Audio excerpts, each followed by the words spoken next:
bene data bashiki banjye kubw'ubuntu bw'Imana buhebuje, nkaba mboneyeho akanya ko kubasuhuza mu izina ry'umwami Yesu Kristo. Umwami wacu Yesu Kristo wadushyikirije agakiza, akomeze ahabwe ishimwe n'icyubahiro. Icyubahiro, ikuzo, niwe wenyine bigomba kugarukira.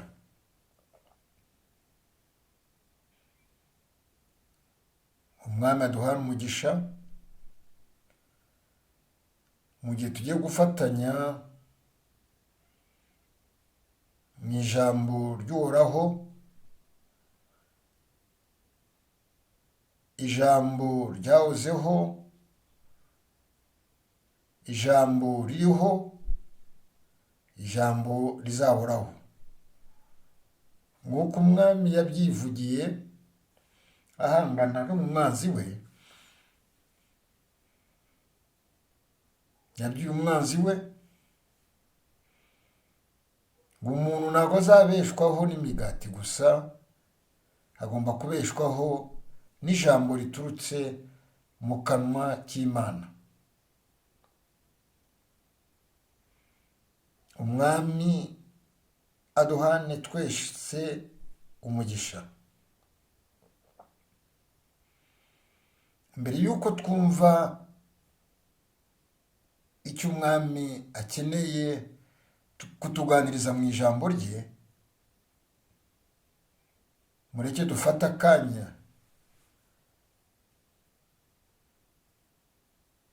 ko gusenga.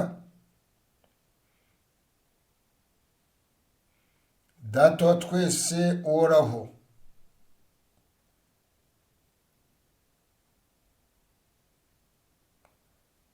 wowe waremye ijuru n'isi,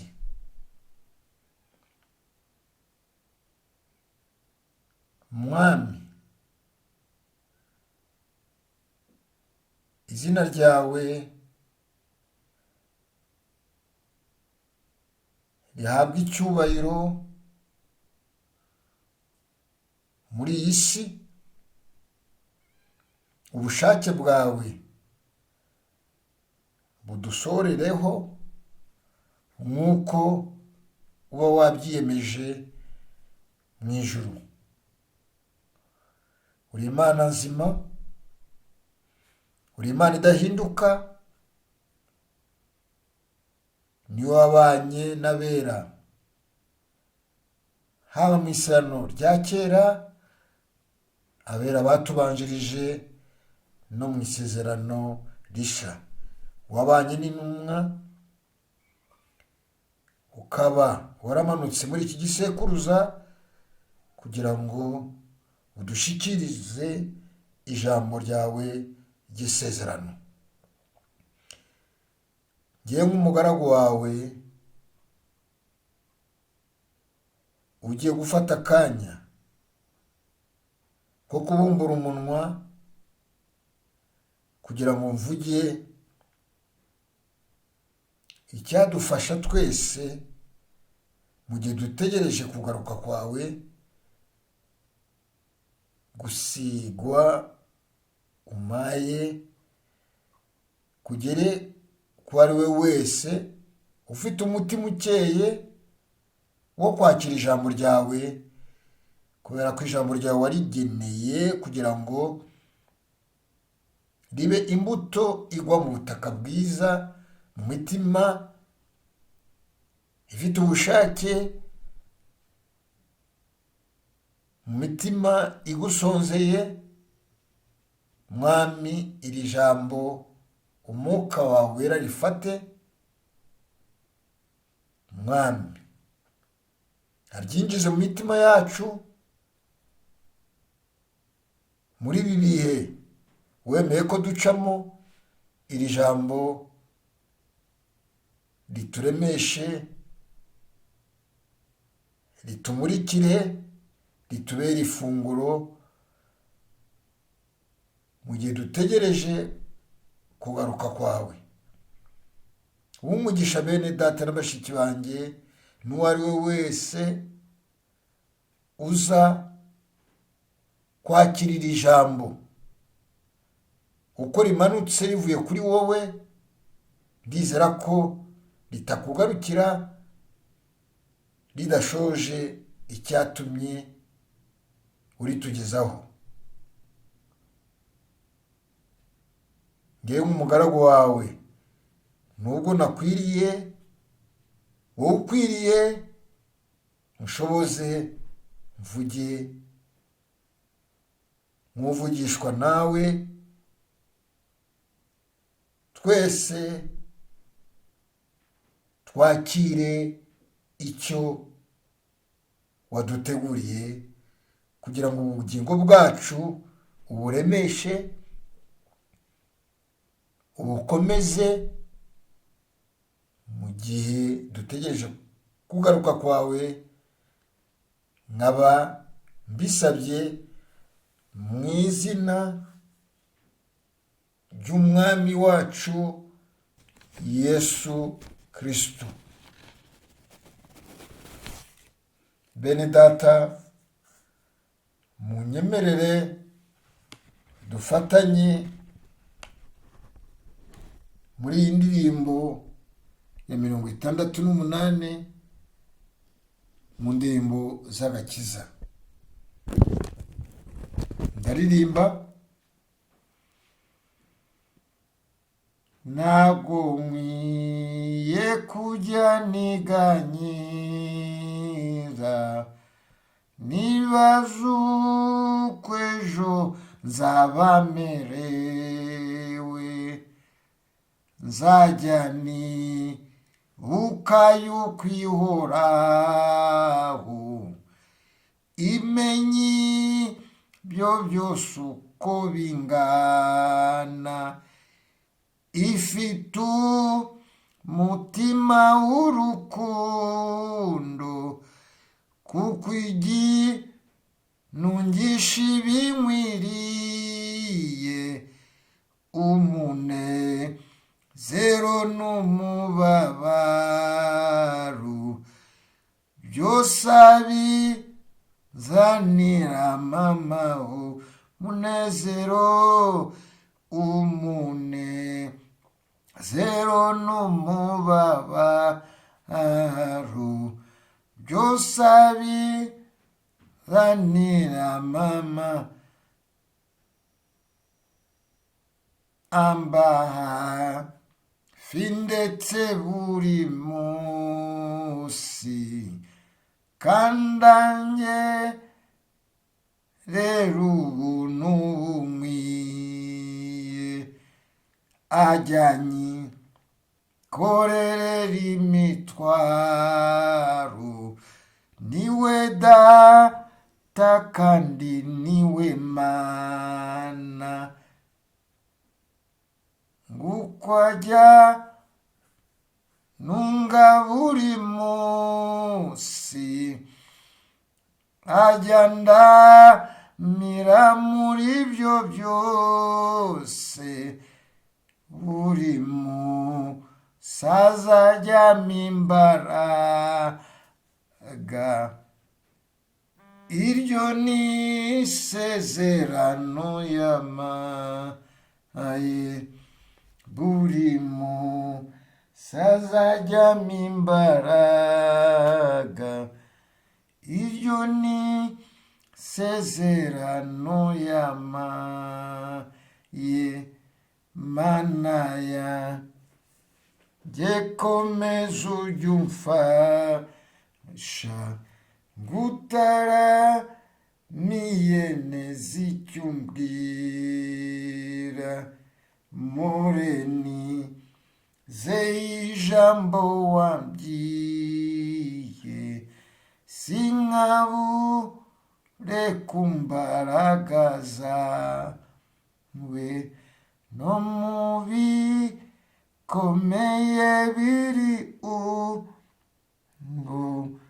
undambure ndira amaboko yawe umimbaraga ku buntu bwawe kugeza igihe uzaza kunjyana umimbaraga ku buntu bwawe kugeza igihe uzaza kunjyana.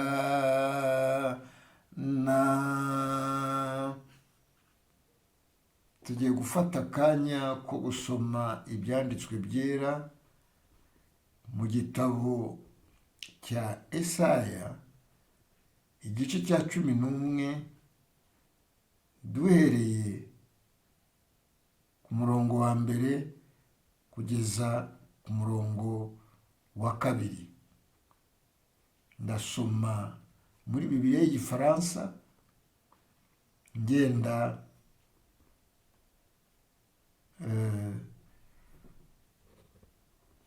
sobanura mu Kinyarwanda. Un rejeton sort de la souche de Jessé.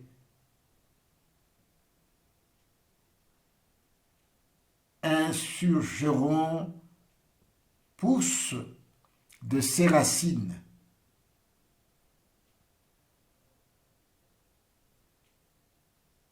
Sur lui repose l'esprit de Yahvé. Kuri we akaba afite umwuka w'ihoraho. L'esprit de sagesse et d'intelligence. Umwuka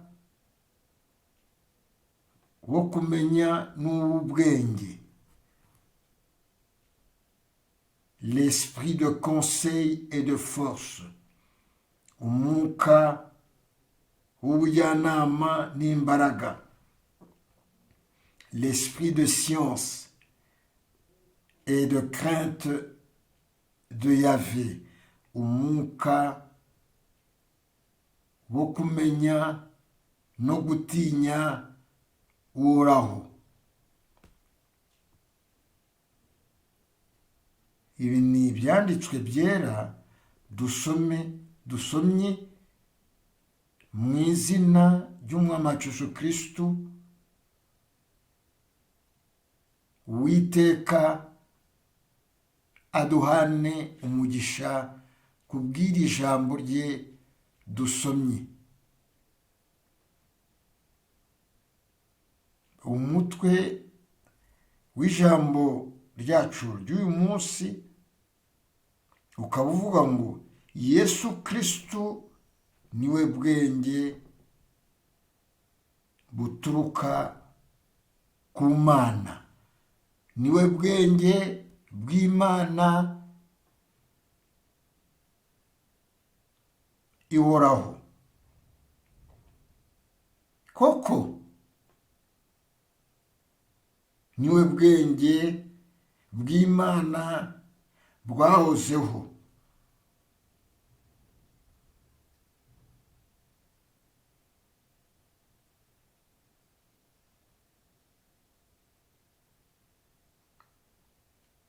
Niwe bwenge bw'Imana. Jésus-Christ est le donateur de la sagesse. Yesu Kristo ni utanga ubwo bwenge bw'Imana. Niwe bwenge.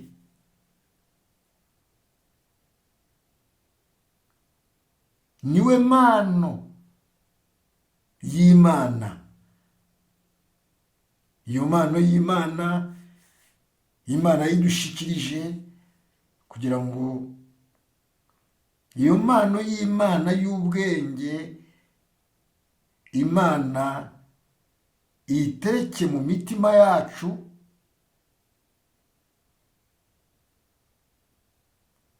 kugira ngo ubwo bwenge yateretse mu mitima yacu butubere urumuri,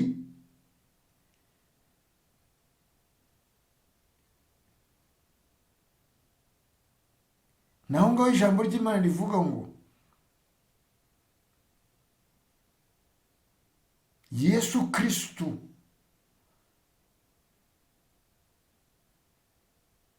umucyo w'Imana wahozeho kuva kera.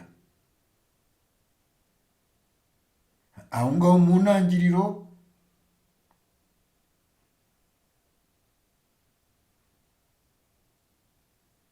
mu rurimi rw'igifaransa,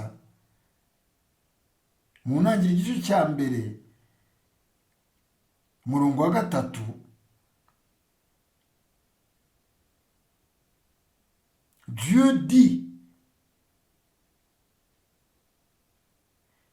que la parole soit. Imana iravuga ngo umucyo ubeho. Et la parole fut. Uwo mucyo Imana avuze ngo ubeho, wagumanye n'Imana, wari mu Mana, utegereje ngo mu gihe gikwiriye, mu gihe umwijima umaze kwinjira muri iyi si, uwo mucyo wari mu Mana usohoke kugira ngo umurikire umuntu uwo ari we wese. Uwakiriye bimuhe kubyarwa n'iyo Mana yamumurikiye, abarwe mu muryango w'Imana ihoraho, nk'uko n'ijambo ry'Imana ribihamiriza muri Yohana igice cya mbere umurongo wa 6 kugeza kwa 14, ngo uwo mucyo waje mu isi kugira ngo umurikire umuntu uwo ari we wese, kugira ngo umurikire abana b'Imana. Abana b'Imana bave mu rwijiji, bave mu kutamenya. Uwakiriye uwo mucyo waje kumumurikira bimuhe kwakirwa mu muryango w'Imana. Ngo ababakiriye bose ntabwo babyawe mu buryo bwo kubyarwa ku mugabo n'umugore, ngo ntabwo babyawe n'umubiri, ariko babyawe n'Imana. Uburyo bwo kubyarwa n'Imana ni ubu ngubu.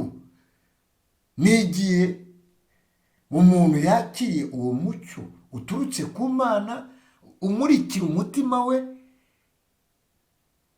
noneho mu gihe yakiriye uwo mucyo w'Imana, ijambo rivuga ngo umwana w'Imana, akaba ari wo mucyo w'Imana ugomba kumurikira abari muri iyi si. Uwamwakiriye wese bimuha kubarwa mu muryango w'abana b'Imana. Uwo mucyo w'Imana wagomba kuza muri iyi si,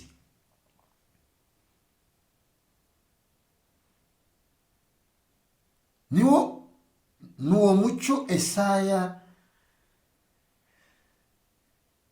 atangaza mbere y'uko uwo mucyo uza muri iyi si.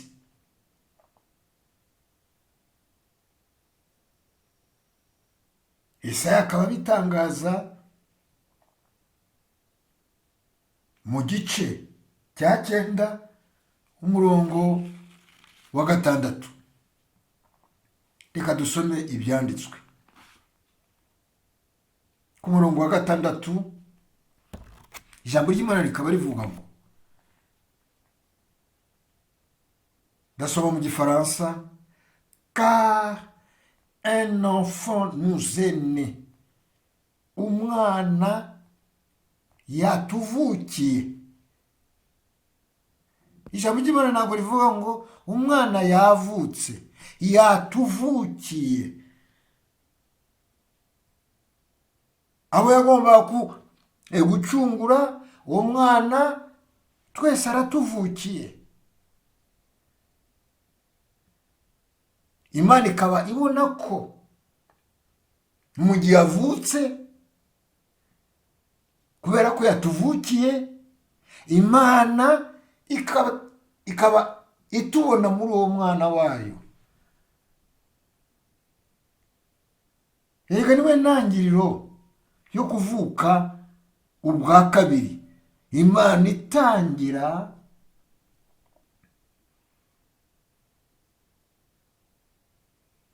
urubyaro rushya.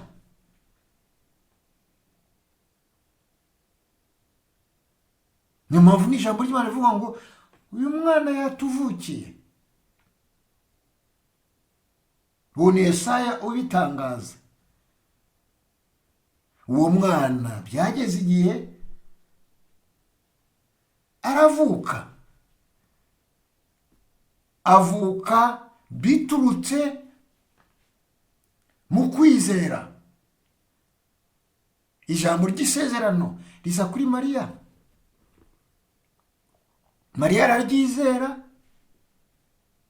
naho ngaho n'ijambo ry'Imana ribihamya. Aho mu ntangiriro ngo urubyaro rw'umugore ruzaseruka rumene, rwifashishije ikirenge, rukandagire, rumene umutwe w'inzoka, kubwo kwitanga k'uwo mwami mu gihe azaseruka kuri iyi si. Nk'uko n'ibyanditswe bibihamya mu Baheburayo n'igice cya 10 ngo, data byaguhimbaye ko undemereye uyu mubiri, none ndamanutse kugira ngo usoze ubushake bwawe.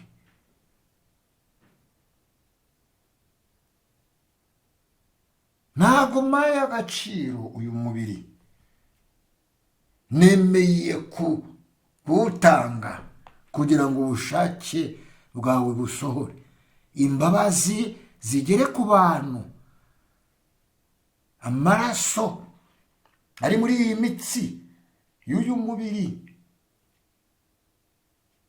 abashe kumeneka kuri ubu butaka, imbabazi zawe zigere ku bawe. Nk'uko ijambo ry'Imana ribihamya rivuga ngo, Imana yaremye ijuru n'isi, data wa twese uhoraho yari muri Kristo, yiyunga n'abari mu isi. Imbabazi z'Imana zigere ku bari mu isi.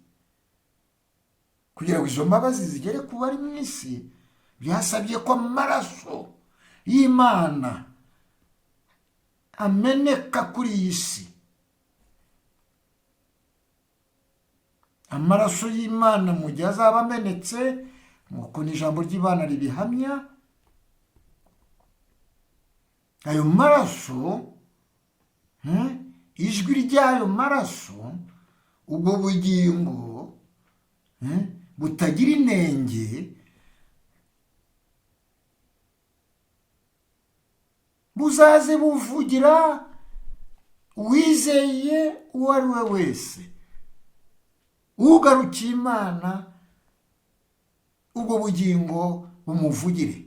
ubu bugingo butagira inenge, kubera ko ijambo ry'Imana rivuga ngo ubugingo bukora icyaha burapfa, ariko ubugingo bwizeye bubaho. Ubugingo butagira inenge nibwo buvugira ubugingo bwakoze icyaha. Niyo mpamvu byasabye ko amaraso y'umukiranutsi Yesu Kristo ameneka, ubutaka bukayanywa, imbabazi z'Imana zikagera ku wizeye uwo ari we wese. Ijambo ry'ubuhanuzi rikaba rikomeza rivuga ngo, mu gifaransa niyo bavuga ngo le fils, un fils nous a été donné.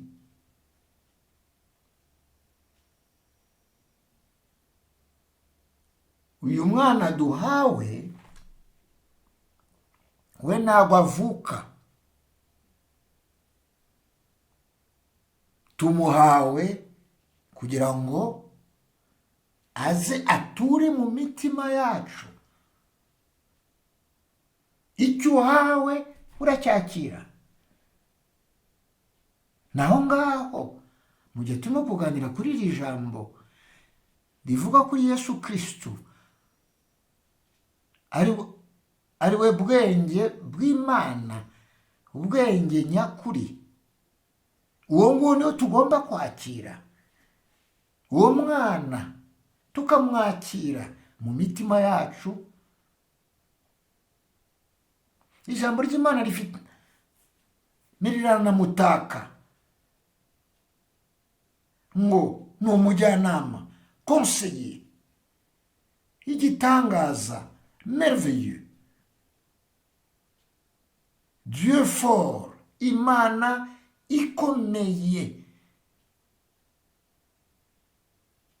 Mu gihe twakiriye uwo mwana utavuka, tuba twakiriye Imana ikomeye mu mitima yacu, umujyanama, igitangaza, Père éternel, Data uhoraho.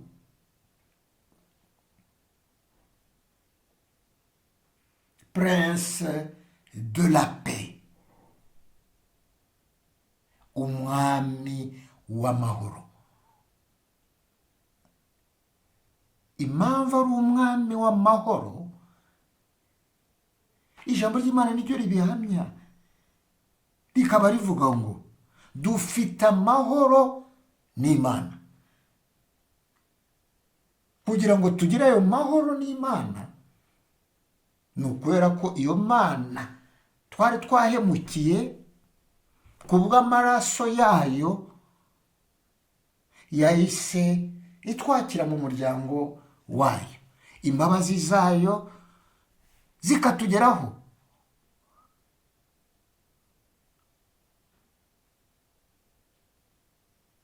Bene data na bashiki banjye, iryo ni ijambo ry'Imana ihoraho, kugira ngo tumenye umugambi w'Imana kuri twebwe.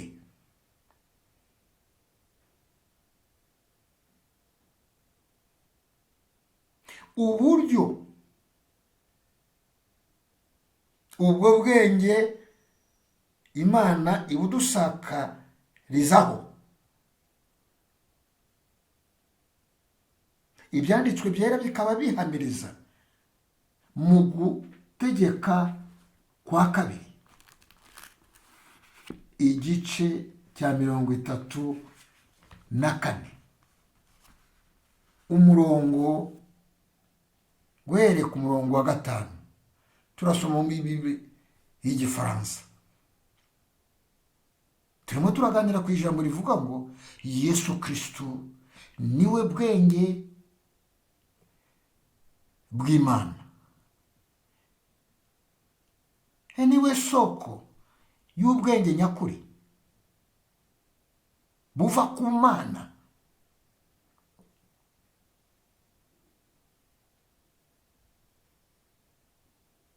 C'est là que mourut Moïse, serviteur de Yahvé. Naho umugaragu Mose w'Imana yapfiriye. En terre de Moab, mu butaka bw'i Moab. Selon l'ordre de Yahweh, ku bw'itegeko ry'Uhoraho. Il l'enterra dans la vallée, ni wamwihambiye mu kibaya cy'i Moab, vis-à-vis de Ber-Peor, byegeranye na Ber-Peor. Jusqu'à ce jour, nul n'a connu son tombeau. Kugeza magingo aya, nta muntu n'umwe wigeze umenya igituro Mose yahambwemo. Moïse avait 120 ans quand il mourut. Mose yapfuye afite imyaka 120. Son œil n'était pas éteint ni sa vigueur épuisée. Ijisho rye ryarebaga neza, afite za mbaraga ze zitigeze zigabanuka. Les enfants d'Israël pleurèrent Moïse 30 jours dans les steppes de Moab. Abana b'Israëli bakurikira iyo muri icyo kibaya cya Moab. Les jours de pleurs pour le deuil de Moïse s'achevèrent. Igihe cy'ikiriyo kirangiye, Josué le fils de Nun était rempli de l'esprit de sagesse. Yoshua mwene Nun yari yuzuye umwuka w'ubwenge. Yesu Kristo akaba ari we bwenge bw'Imana.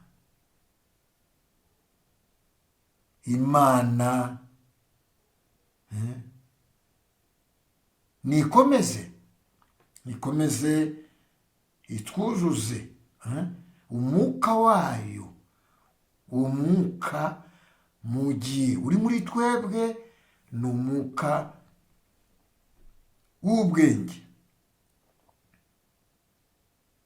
Car Moïse lui avait imposé les mains.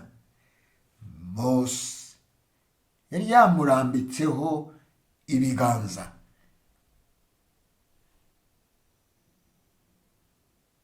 Mu gihe yamurambikaga ibiganza, umwuka w'ubwenge Imana yise iwusuka kuri Yoshua.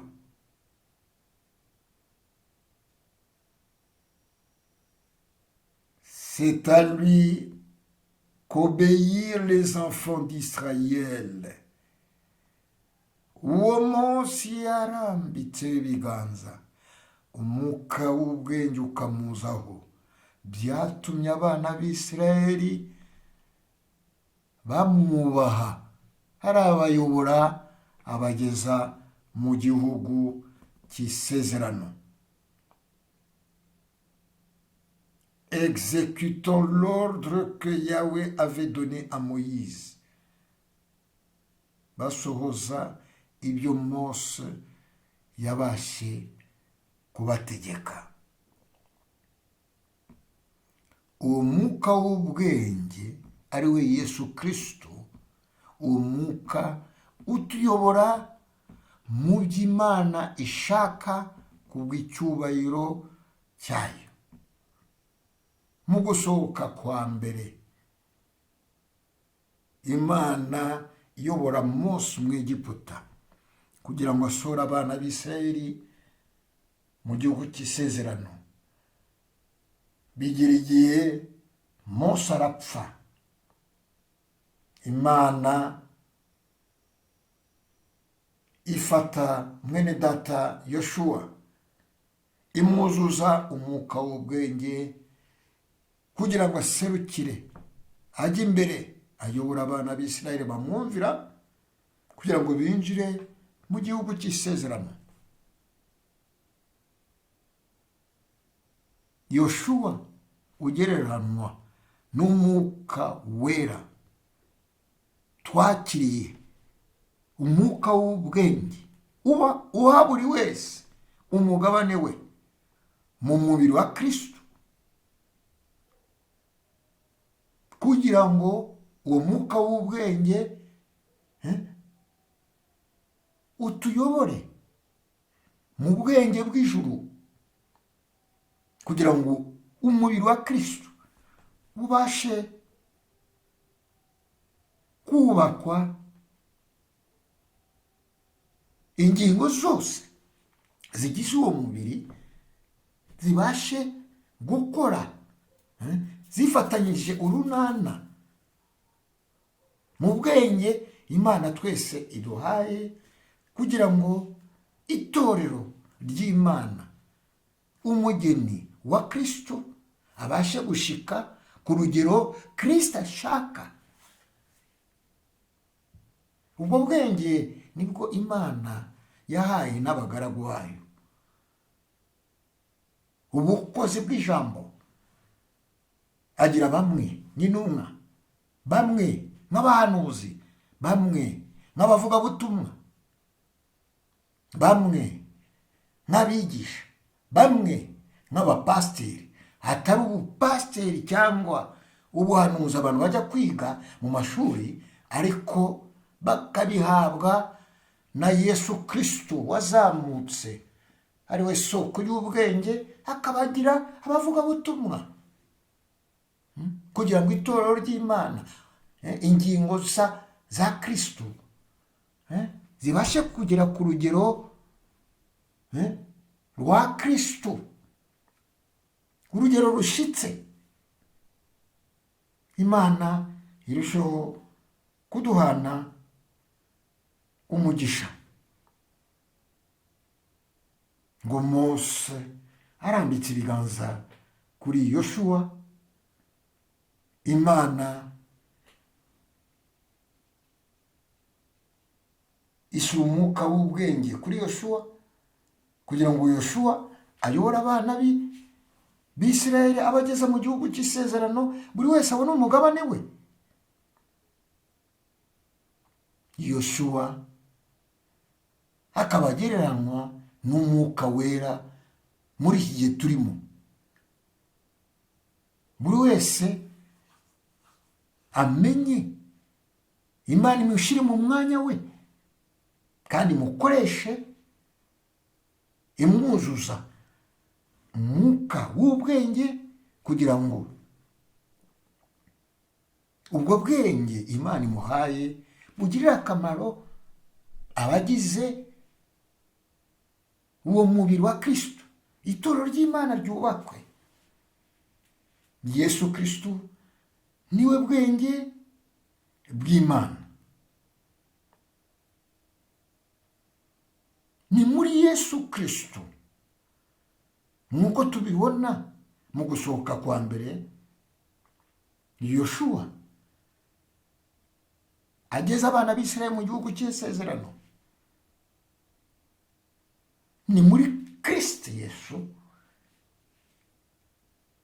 niho muri iki gihe tuboneka nk'abari mu gihugu cy'isezerano. Igihugu cy'isezerano ntabwo ari mu ijuru, ni muri Kristo Yesu. aho ngaho muri icyo gihugu cy'isezerano, nk'uko abana b'Isirayeli abazi babo bari aho ngaho ku ruhande rw'abagaba b'ibitero, Imana ikarwanira abo bana b'Isirayeli mu gihugu cy'isezerano.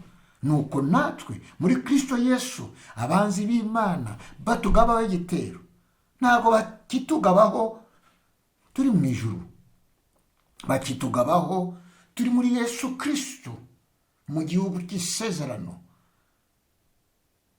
Yemwe bene data na bashiki banjye, Imana ikivuze ni ihame. Yabwiye Mose ni igihugu cy'amata n'ubuki. Erega igihugu cy'isezerano turimo muri Kristo Yesu, abana bavuka muri icyo gihugu batungwa erega n'amata y'ijambo ry'Imana, n'ubuki.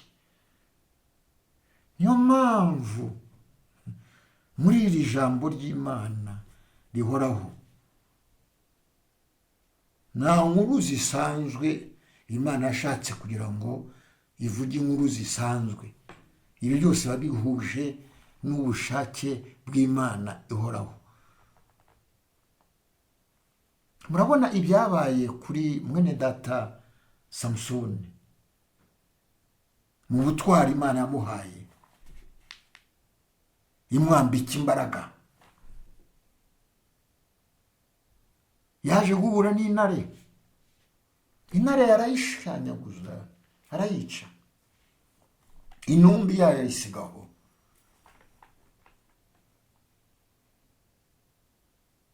Hashize iminsi aza guca aho ngaho, yasize iyo ntumbi y'intare yishe. Yasanzemo iki? Yasanzemo ubuki muri iyo ntare yapfuye. Yemwe byabaye ngombwa ko Yesu Kristo aza nk'umwana w'intama, kandi ari intare yo mu muryango wa Yuda. Arapfa.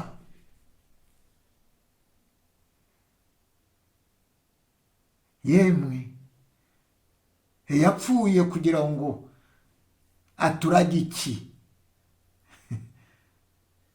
Abana b'Imana barya iki? Batungwe n'iki? Yemwe amaje gupfa yadushikirije koroha kwe umwuka w'Imana, nk'uko n'ijambo ry'Imana rivuga ngo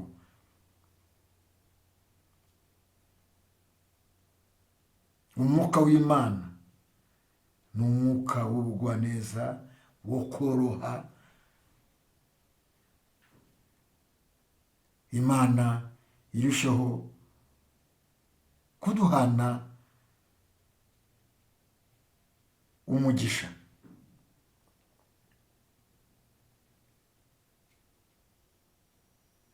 Uwo mwuka w'ubwenge niwo Imana yasutse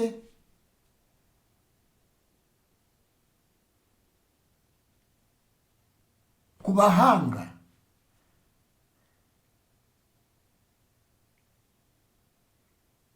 Yemwe ukeneye ko Imana imuha umugisha no mu byo akora, atiringiye ubwenge bwe, akabona ko ntacyo ari cyo. Yemwe no mu kazi, no muri uru rugendo rujya mu ijuru turimo, twese dukeneye ubwenge buturutse ku Mwami. Uwo ari we wese mu byo akora agashyira amaboko hejuru, akabyira Imana, Mana, ntabwo niringiye ubwenge bwanjye, ni we niringiye. Mu bwenge Imana yo soko y'ubwenge, mu gihe umuntu yicishe bugufi imana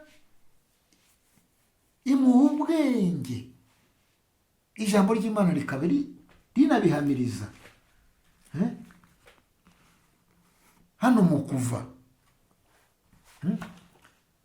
igice cya 28 dusomye ku murongo wa mbere, ndasoma mu gifaransa. Fais approcher de toi Aaron ton frère ainsi que ses fils.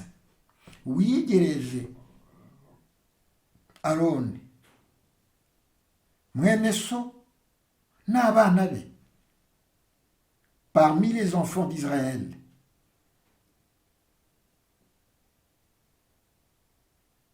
pour qu'il exerce mon sacerdoce, kugira ngo Aroni n'abana be bakore umurimo w'ubusaserdoti, umurimo wo guserukira abandi.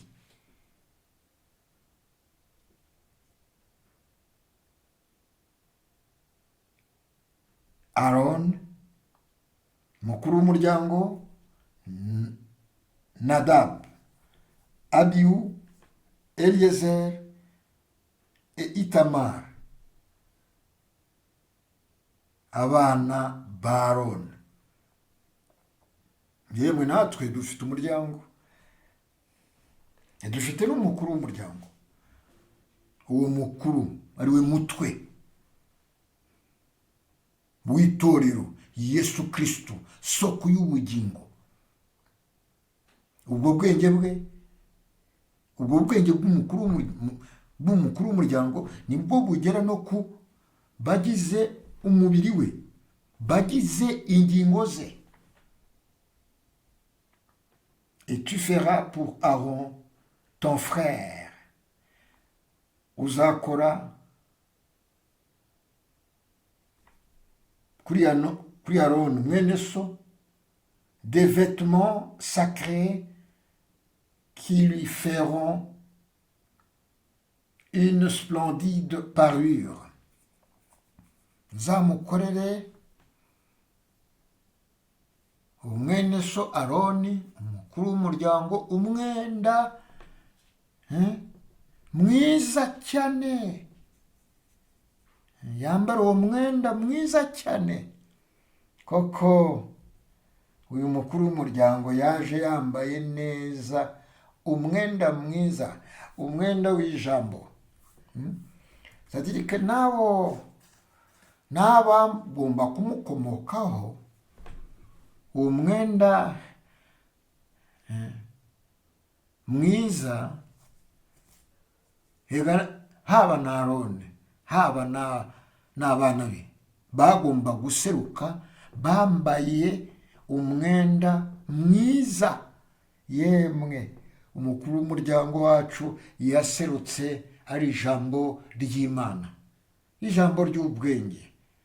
Abamukomokaho nabo uwo mukenyero niwo bagomba kugira, bagaseruka bambaye neza uko yari ijambo. Abamukomokaho nabo bagomba kuba abana jambo. Umurongo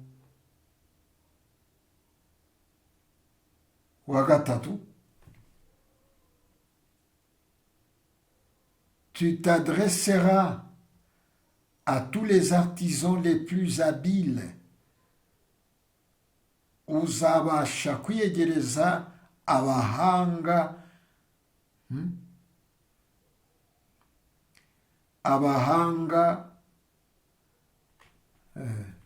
mu gukora, que j'ai doué d'une habileté exceptionnelle. Nkaba abo bantu uziyegereza nkaba narabasutseho ubwenge budasanzwe. Et ils feront de vêtements d'Aaron pour qu'il soit consacré à l'exercice de mon sacerdoce, kugira ngo bamukorere umwenda azaza aseruka muri uwo murimo w'ubusaserdotsi. Tukaba dushimira Imana ko Uwiteka wahaye inshingano Aroni n'abana be ngo baseruke muri uwo murimo w'ubutambyi. Yesu Kristo niwe watugize abami n'abatambyi kugira ngo duseruke yadukenyeje ijambo rye, tumuserukire muri iyi si y'umwijima dukenyeye neza. Mureke umwami adukenyeze, atwambike uwo mwenda we w'ijambo, umwenda mwiza. Ubwo bwiza bwe buturabagiraneho. Uko ni uko nguko Imana ifite umugambi mwiza, yagize umugambi mwiza kuri Aroni n'abana be, kubera ko bagomba kuba abatambyi mu isano rya kera. Iyo Mana niyo yakomeje ubutambyi bwayo, biseruka mu mutwe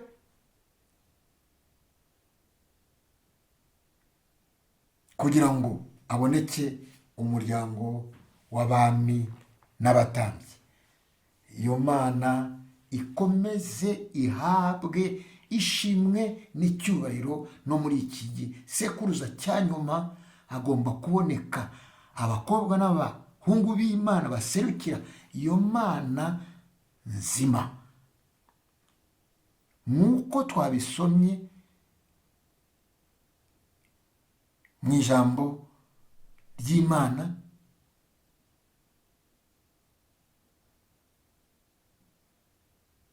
Intego yo kutugenderera muri iki gisekuruza, Imana ikoresha umuhanuzi wayo kugira ngo adushikirize ubu butunzi bw'ijambo. Yemwe, intego y'Imana kuri twebwe igomba kudusohoreraho byanze bikunze. Nubwo umwanzi ashobora gukubita imigeri ashaka kutubuza hepfo no haraguru, ariko icyatumye Imana imanuka ntabwo ishobora kuruhuka itagishoboje. Uyu nguyu utanga ubwenge ari we Mwami wacu Yesu Kristo, yemwe erega ni we bwenge.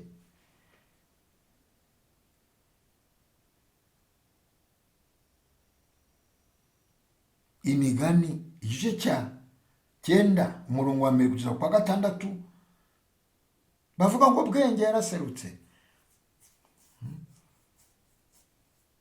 afite umugambi wo kubaka inzu ye, afite umugambi wo kubaka urugo rwe.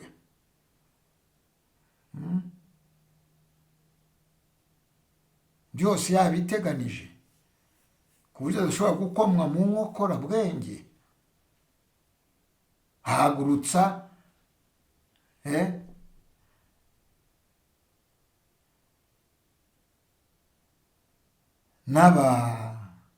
n'abagomba kumuserukira bakarangurura ijwi bahamagara kugira ngo n'abandi baze bamusanga abavungurire kuri ubwo bwenge.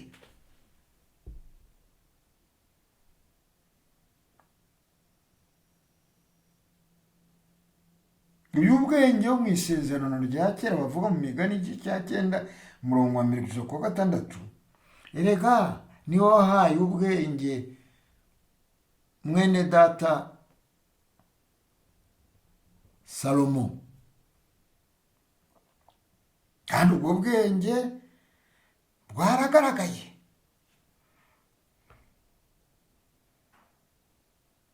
Mu bami ba mbere igice cya 10 duhereye ku murongo wa mbere, ijambo ry'Imana rikaba rivuga ngo la renommée de Salomon étant parvenue jusqu'à elle, icyubahiro cya Salomon kigera kuri uwo mudamu. La reine de Saba vint éprouver par les énigmes umwami w'i Seba ava muri Etiyopiya, yumvise ko Imana yagendereye ubwoko bwayo, yicaza ku ntebe umwami, imuha ku bwenge bwayo, bituma uwo mudamu ahaguruka kugira ngo aze kureba kuko agire igihamya.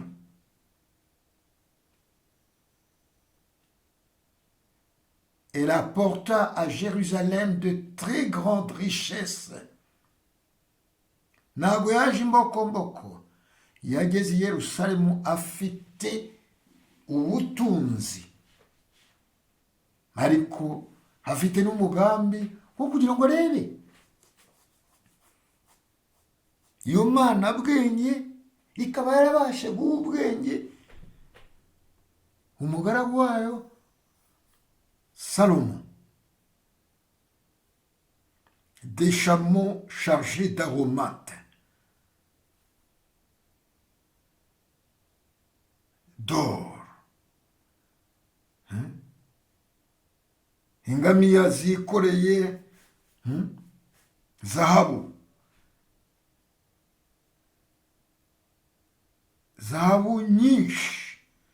Umudamu ntabwo yaje mbokomboko, yaje n'ibyo Imana yamuhaye,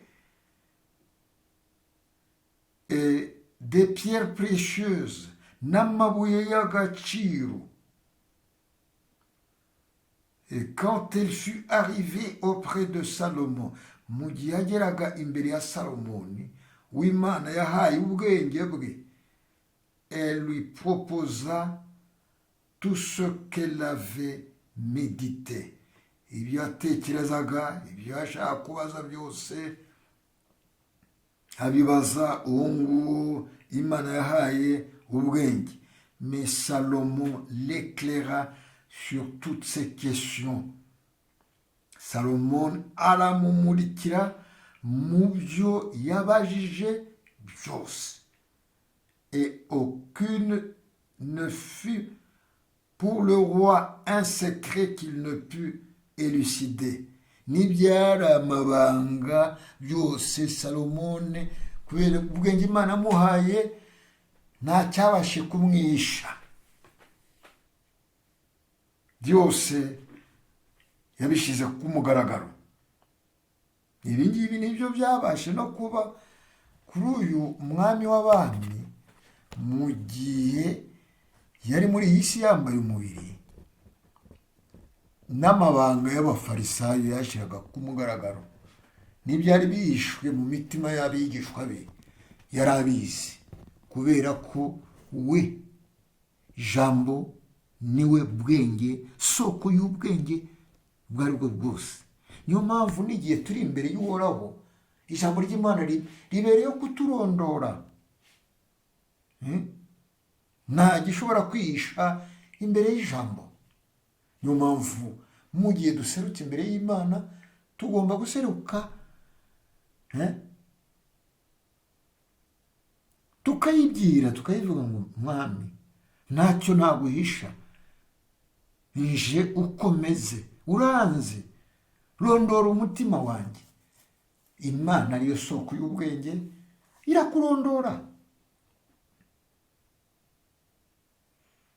Et lorsque la reine de Saba vit toute la sagesse de Salomon, uwo mwamikazi w'Isheba amaze kubona ubwenge Imana yahaye Salomo, abona ingoro, le palais qu'il s'était construit, ukuntu Imana yamuhaye ubwenge bwo kubaka ingoro ye, le menu de sa table, ukuntu ategura ameza ye, le placement de ses officiers, ukuntu abasirikare bari bafite gahunda, le service de ces gens, ukuntu abantu be bakoraga imirimo, et leur livret et ses chansons, les holocaustes qu'il offrit au temple de Yahweh, ukuntu batambiraga Imana yabo. Le cœur lui manqua, arumirwa uwo mudamu, et elle dit au roi, ahita abwira umwami, ce que j'ai entendu dire sur toi et ta sagesse, ibyo nabashe kumva kuri wowe n'ubwenge Imana yaguhaye nyiri mu gihugu cyanjye, dans mon pays, était donc vrai. Ibyo numvise n'ibyo niboneye ni impamo yuzuye. Je n'ai pas voulu croire ce qu'on disait avant de venir. Ntabwo nari kwemera, nabashije kuza kwirebera n'amaso yanjye. Mais vraiment, on ne m'avait pas appris la moitié. Tu surpasses en sagesse.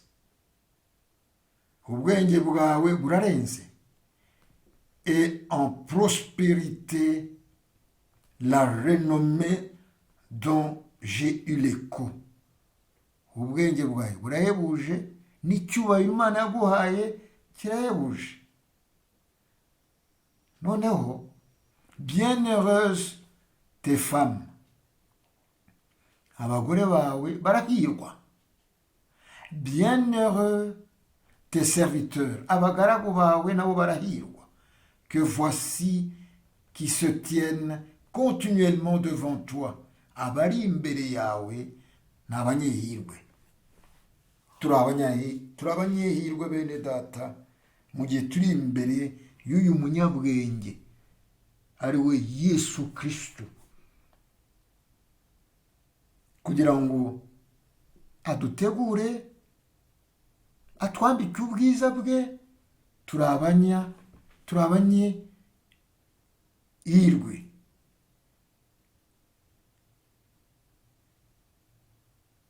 Béni soit Yahvé ton Dieu qui t'a montré sa faveur en te plaçant sur le trône. Imana yawe ihimbazwe kugira ngo ugirire ubuntu bwo kwicara kuri iyi ntebe, kugira ngo utegeke abana b'Isirayeli. C'est parce qu'il y avait un Israël pour toujours. Ni ukubera ko Uhoraho akunda Israel. Ni ukubera ko Imana ikunda abana bayo n'abakobwa bayo, kandi icyo iyo Mana ifite nicyo iha n'abo yakunze.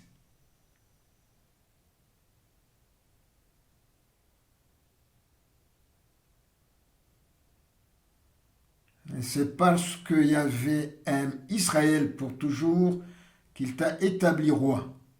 Kubera ko Imana ikunda Isirayeli, yahise iguha uyu mwanya wo kubabera umwami, pour exercer le droit et la justice, kugira ngo babone ubutabera no gukiranuka.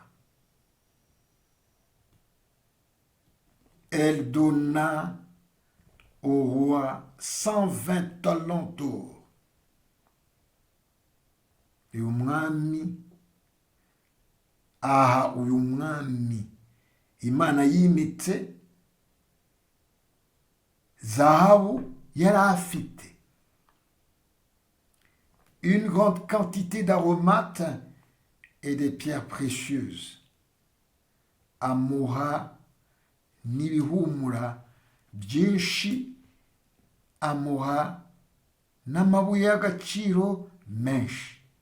La reine de Saba avait apporté au roi Salomon une abondance d'aromates tel qu'il n'en vint plus jamais des pareils. Iby'agaciro yari yazanye abishyikiriza uwo mwami. Imana idufashe, Imana iduhezagire. Uyu mwami wahaye Salomoni ubwenge buhebuje, bugatuma uriya mwamikazi aza agatangara. Uyu mwami niwe wabashe guseruka mu isezerano rishya muri Matayo igice cya 12, abwira abamurwanyaga, agaruka ku by'uyu mwamikazi w'Isaba. Igice cya 12 umurongo wa 42. La reine de Midi se lèvera lors du jugement avec cette génération. Umwami w'Iseba azahaguruka acire urubanza ubu bwoko, et elle la condamnera, azabacira iteka, car elle vint des extrémités de la terre pour écouter la sagesse de Salomon. Yafashe urugendo aturutse kure aje kugira ngo yumve ubwenge Salomoni yari afite. Salomoni ntabwo yihaye ubwenge, ntabwo ari ubwo yavanye mu ishuri, ntabwo ari ubwo yarazwe n'ababyeyi be, ni ubwenge Imana yamuhaye, bigatuma uriya mwamikazi ava muri Etiyopiya kure kugira ngo aze kumva kuri ubwo bwenge Imana yahaye Salomon. Et il y a plus ici que Salomon. None hano hagati yanyu ari uruta Salomon. Uruta Salomon ni Yesu Kristu, soko y'ubwenge bw'Imana. Uwo Yesu Kristu niwe wafashe icyicaro mu mitima yacu. Imana iduhane umugisha mu izina ry'Umwami Yesu Kristu. Dusenge. Data wa twese uhoraho, Mana ya Abrahamu, Mana ya Isaka, Mana ya Yakobo, niwe soko y'ubwenge nyakuri. Mu mugaragu wawe fasha umwanya wo gukorera isengesho nyuma y'iri jambo icyo ngusaba, ume ubwenge bwawe, uduhe ubwenge bwawe, utubere bwenge bw'ijuru mwami. Ukuboko kwawe k'ubushobozi gukomeze kuba hejuru yacu mu gihe dutegereje kugaruka kwawe, nk'abagaragu bawe, nk'abakobwa bawe, nk'abahungu bawe, duseruke mwami. Twe tubure, ariko wowe soko y'ubwenge ugaragare mu mitima yacu. Iri jambo mwami urihezagire mu mitima y'abakobwa bawe n'abahungu bawe, ni mu izina ry'umwami wacu Yesu Kristo mbisabye, amen.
Sinari nabona